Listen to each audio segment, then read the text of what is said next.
Let us discuss a problem on mechanics based on the topic of rotational dynamics.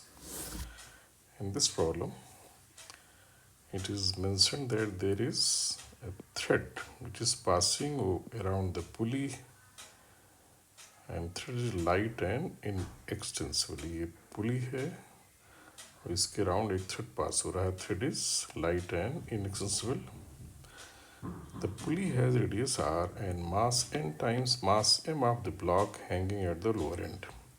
इस पुली की radius r दे दी गई है, इसका मास दिया गया है n times mass of this block, right. The pulley is hanging in vertical plane, ठीक है, and hinge at centre. It is hinge at centre.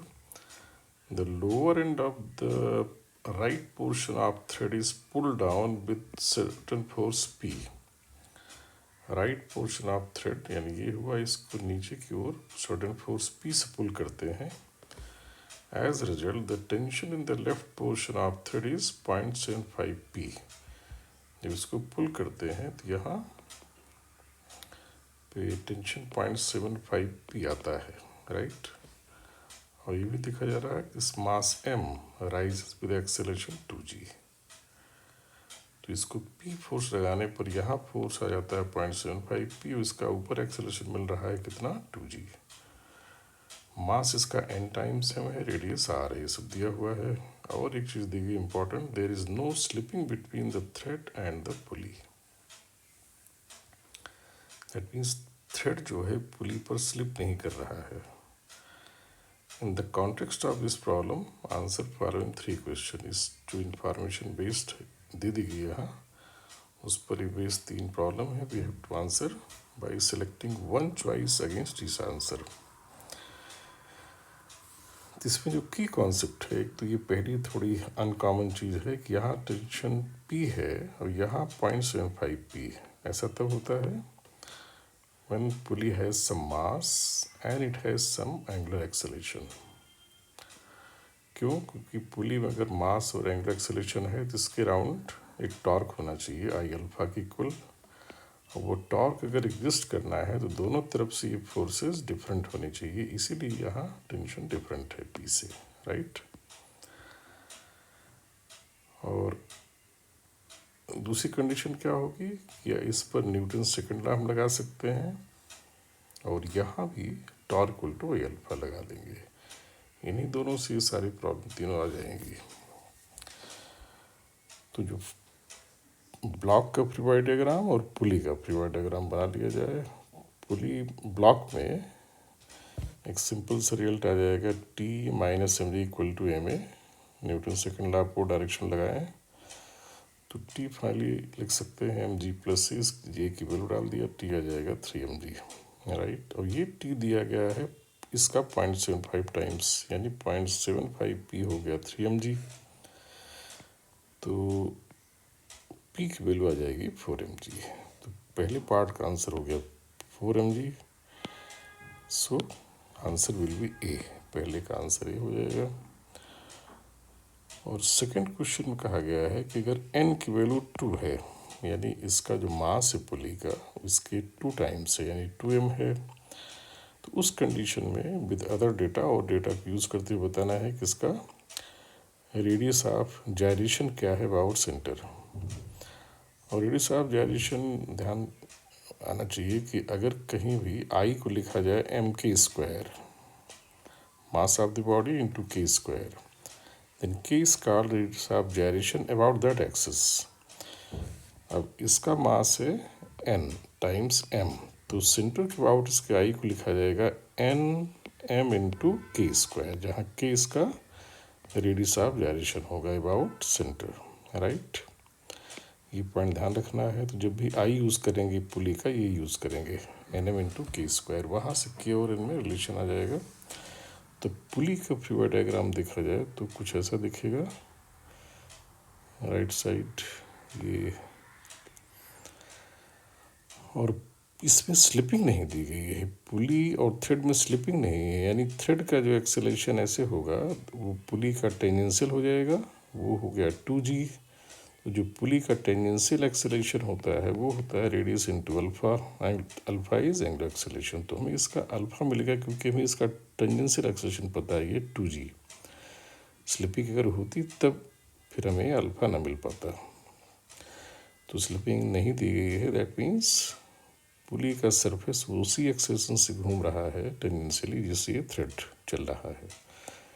तो इससे हमें अल्फा मिल गया। अल्फा की वैल्यू मैंने यहाँ लिख दी है a/r यानी 2g/r। और ये टेंशन हमें पता है, टेंशन नीचे लगेगा, ये तो आसानी से समझा सकता है।